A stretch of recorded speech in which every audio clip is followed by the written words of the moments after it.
ശ്യാം അത് ചോദിച്ചത് നന്നായി, നിങ്ങൾക്ക് എല്ലാവർക്കും വേണ്ടി. ഞങ്ങൾക്കൊരു അഭ്യർത്ഥനയുണ്ട്.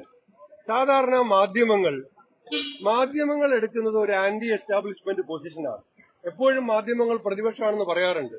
പക്ഷേ ദേശീയ മാധ്യമങ്ങൾ കുറെ കാലമായിട്ട് ഭരിക്കുന്നവരുടെ കൂടെയാണ്. കുറച്ചു ദിവസമായിട്ട് കേരളത്തിലും അങ്ങനെ ഒരു മാറ്റം ഉണ്ടായിട്ടുണ്ടെന്ന് തോന്നുന്നു. പ്രതിപക്ഷ നേതാവ് പറഞ്ഞ പോലത്തെ ആരോപണമൊന്നും ഞാൻ പറയുന്നില്ല, പക്ഷെ അത് മാധ്യമങ്ങളുടെ വിശ്വാസ്യത കളയും. ഇന്നലെ പ്രസംഗിച്ചപ്പോൾ ബഹുമാനപ്പെട്ട കുഞ്ഞാലിക്കുട്ടി സാഹിബ് പറഞ്ഞു, നിങ്ങളിത് എന്റെ ഇപ്പൊ ഇത് പിടിക്കുന്നുണ്ടെങ്കിലും കൊടുക്കുമെന്ന് എനിക്കറിയില്ല, എന്നാലും ഞാൻ പറയുകയാണ്. അദ്ദേഹം പറഞ്ഞു, മക്കത്ത് നിന്ന് ബഹുമാനപ്പെട്ട തങ്ങൾ ഇവിടെ എല്ലാം ശരിയല്ലേ? നമ്മുടെ പ്രസിഡന്റ്, ലീഗിന്റെ പ്രസിഡന്റ്, ഞങ്ങളെ UDF-ന്റെ പരമോന്നത നേതാവ് അദ്ദേഹം ചോദിക്കുകയാണ്, ഇവിടെ എല്ലാം ഓക്കെ അല്ലേ, കുഴപ്പങ്ങളൊന്നുമില്ലേ എന്ന് ചോദിക്കുമ്പോൾ അദ്ദേഹം മക്കത്താണ്, ഹജ്ജ് ചെയ്യുകയാണ് എന്നറിഞ്ഞിട്ട് തൊട്ടു പിന്നാലെ പാണക്കാട് കുടുംബം വിട്ടുനിന്നു എന്ന് പറഞ്ഞിട്ടൊരു നെഗറ്റീവ് ന്യൂസ് നിങ്ങൾ ഞങ്ങൾക്കെതിരെ കൊടുത്തത് എന്തിനാണ്? അതിന്റെ തലേദിവസം മുനവർ അലി, ഞങ്ങൾ ഒരുമിച്ചാണ് പരിപാടി കഴിഞ്ഞിട്ട് രാജറാണി എക്സ്പ്രസിൽ ഞാനും മുനവർ അലി തങ്ങളും ഇവിടുത്തെ പരിപാടി പങ്കെടുത്തിട്ട് ഞങ്ങൾ ഒരുമിച്ചാണ്. ഞാൻ പോയിട്ട് ഞാൻ പിന്നെ തിരിച്ചു വന്നതാണ്. ഇന്ന് അബ്ബാസ് അലി തങ്ങളാണ് രാവിലെ ഇത് ഉദ്ഘാടനം ചെയ്യാനിരിക്കുന്നത്. ഇതെല്ലാം അറിഞ്ഞിട്ട് നിങ്ങൾക്ക് ഒറ്റ രാത്രി കൊണ്ട് ഇങ്ങനെ ഒരു കുത്തിത്തിരിപ്പ് വാർത്ത കൊടുത്താൽ എന്ത് സുഖം കിട്ടും?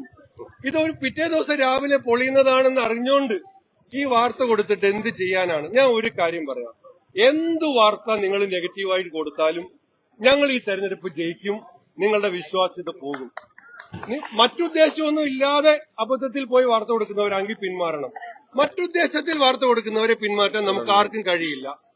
അവര് അത് ചെയ്തോട്ടെ. അതുകൊണ്ട് ഞാൻ പറയാം, ഞങ്ങൾ അഭ്യർത്ഥിക്കുകയാണ്, നമ്മളാരും പിന്നെ ഞാൻ ഒരു കാര്യം ഇവിടെ പറയാം.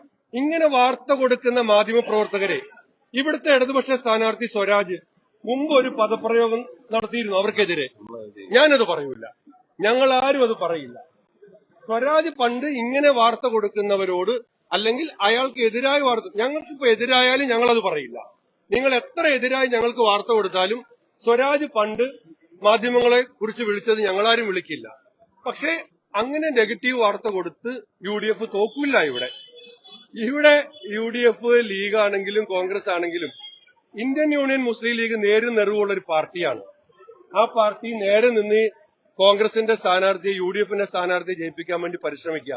അപ്പോഴാണ് രമേശ് ചെന്നിത്തല വന്നില്ല. മണ്ഡലം കൺവെൻഷൻ ഉദ്ഘാടനം ചെയ്ത രമേശ് ചെന്നിത്തല വിട്ടുനിന്നു എന്ന് പറഞ്ഞാല് അപ്പൊ മണ്ഡലം കൺവെൻഷൻ ഉദ്ഘാടനം ചെയ്തിട്ട് പിന്നെ പോയി വിട്ടുനിന്നതാണ്. സുധാരേട്ടൻ കോട്ടക്കൽ ചികിത്സയ്ക്ക് പോകാനിരുന്നതാണ് 14 ദിവസത്തേക്ക്. ഈ ഇലക്ഷൻ പ്രഖ്യാപിച്ചപ്പോൾ അദ്ദേഹം പറഞ്ഞു, ഞാൻ ഇനി ചികിത്സ ഇലക്ഷന് ശേഷമുള്ളൂ എന്ന് പറഞ്ഞ സുധാകരേട്ടനെ കുറിച്ചൊക്കെ നിങ്ങൾ ഇങ്ങനെ രമേശ് ചെന്നിത്തല വിട്ടുനിന്നു, സുധാകരൻ വിട്ടുനിന്നു എന്നൊക്കെ വാർത്ത കൊടുക്കുമ്പോ ഞാൻ പറഞ്ഞത് അത് ശരിക്കും ഞങ്ങൾക്ക് ഇത്തിരി പ്രയാസം ഉണ്ടാക്കുന്നുണ്ട്. നിങ്ങൾ ഉണ്ടാക്കുന്ന പ്രയാസത്തിന്റെയും കൂടെ ഇരട്ടി പണി ഞങ്ങളുടെ പ്രവർത്തകരങ്ങ് എടുക്കും. അത്രേ ഉള്ളൂ.